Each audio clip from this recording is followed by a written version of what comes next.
Welcome to vlog number 42, Remembering Ilocos. This is 0 million MD. For the first video, we have the Laoag City Sand Dunes. One of the attractions here is the 4x4 adventure ride. Before you ride one though, you have to sign a waiver at the lobby. They are not liable for lost belongings, dismemberment, any injury or death that may result from the ride. When you check the 4x4s, you know that they are not safe.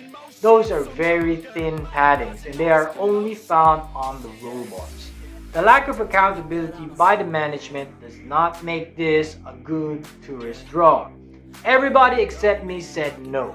Me, I was already paying the admission ticket. I think I said to everybody, this may be the only time I can get here and this may be my only chance. I'd rather live having done it or regret not doing it for the rest of my life.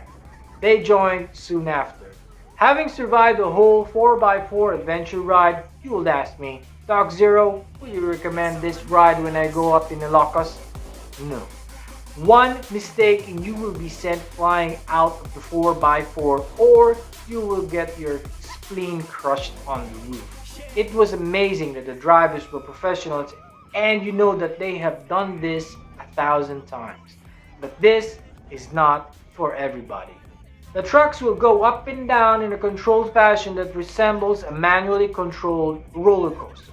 However, you are standing up with your friends at the back and all of you will get thrown around each other against the car roof. You will get hurt as what happened to us. We had bruises, but nothing major. But one of the pluses taking on this challenge is the unforgettable view. When you look to your back, there is the city of Laoag. When you look to your front, you have the South China Sea. A lot of Filipino movies have been filmed here because of the extraordinary desert-like landscape. It was great. I still had my GoPro at this time. The whole thing was fast. You spend something like 15 minutes for the whole ride. You have to be ready with your gear and take some of the shots along the way. I was the only one documenting the ride and I got some pretty awesome shots. This was taken last 2019. This was before the COVID pandemic. I uploaded these videos on YouTube the same day I made them.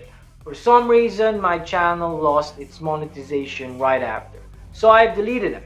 And now I have to do this talking head thing to comply with the new YouTube rules.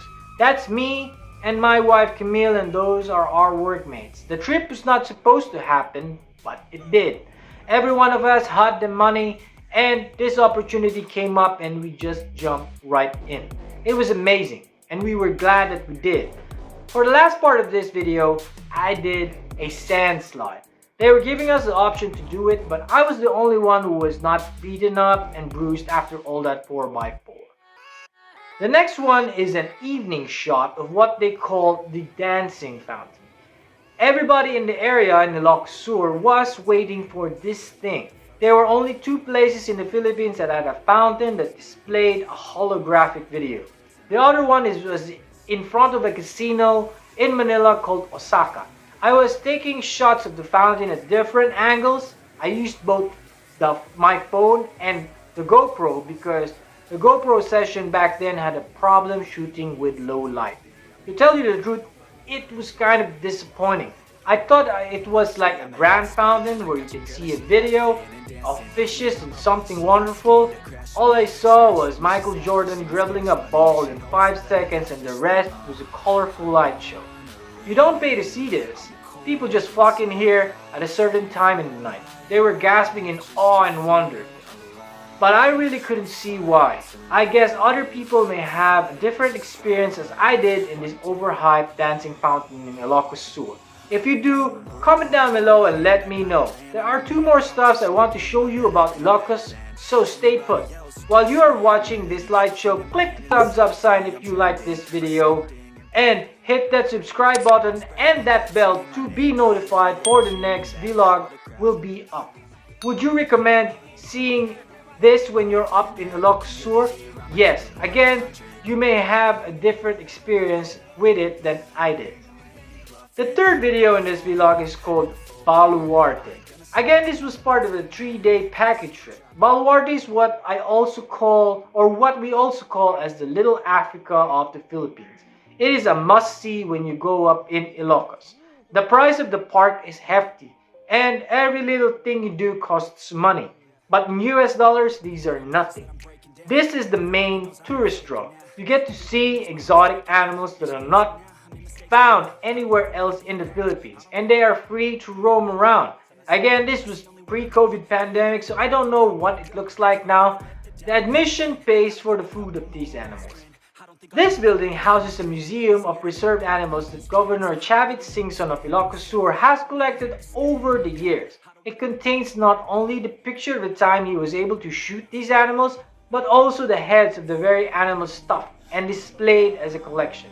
There are a lot of them, and it included a full-sized elephant and a grizzly bear as parts of the collection. Most of the animal heads I was able to see belong to the North American deer family.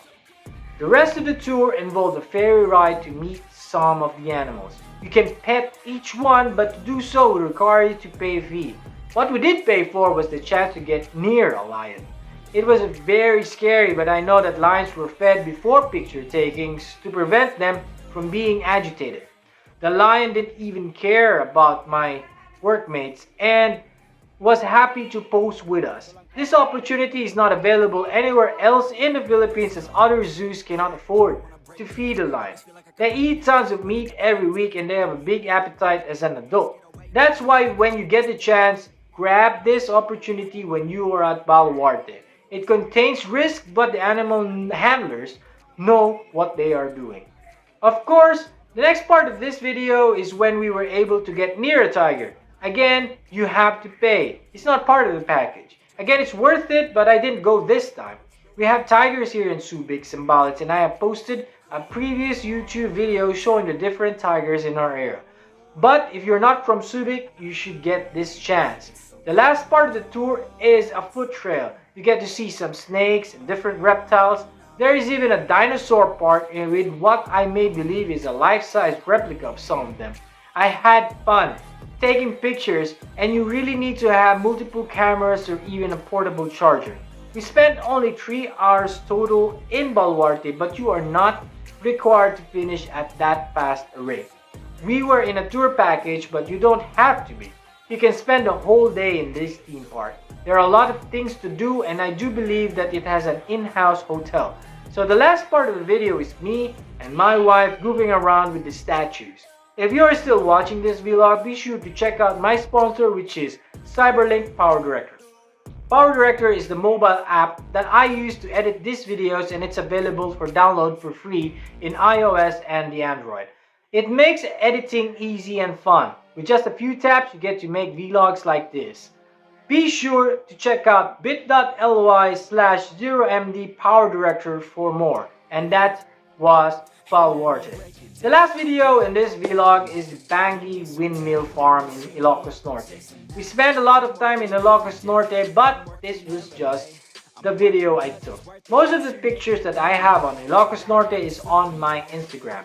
Just follow bit.ly/0md Instagram. You can see me hike the trail down the beach where I was going to ride a horse. It was not the first time for me to ride a horse. I was the only one in my group to do so. The wind was very high at this area, and you can barely open your eyes as droplets of salt water just flew right into your face. You can see the windmills in my background. I was using a GoPro, so they don't really look that large, but they were the size of buildings. A guide was present to get me to a rock for picture taking. It was on the end of the trail and facing the South China Sea. It was very far away. The splashes of water can be heard from a distance, and you can taste the salt. There were a lot of tourists, as this was pre-COVID pandemic. And on the rock, I was facing a beach that had winds going up at me at 100 miles per hour. You can barely open your eyes, but the view was great, and something I knew I was not supposed to miss. Windmill Farm's next generation stuff. They are a clean source of energy, and Ilocos was just the perfect place for it. Will I recommend this place? You betcha. Get a chance to go here when you can, when the lockdowns are lifted. And that is all the time we have for today. I hope you like this vlog as much as I love going back to relive this experience. There are many places like this in the Philippines, and I hope that one day tourism will go back to the way it was before. Just make sure that when you visit a place like this in Ilocos, make sure to respect the place. It's for everybody to enjoy. Thank you guys for watching my vlog, and I hope to see you on the next one. Till next time, this is Zero M Lee. Peace out.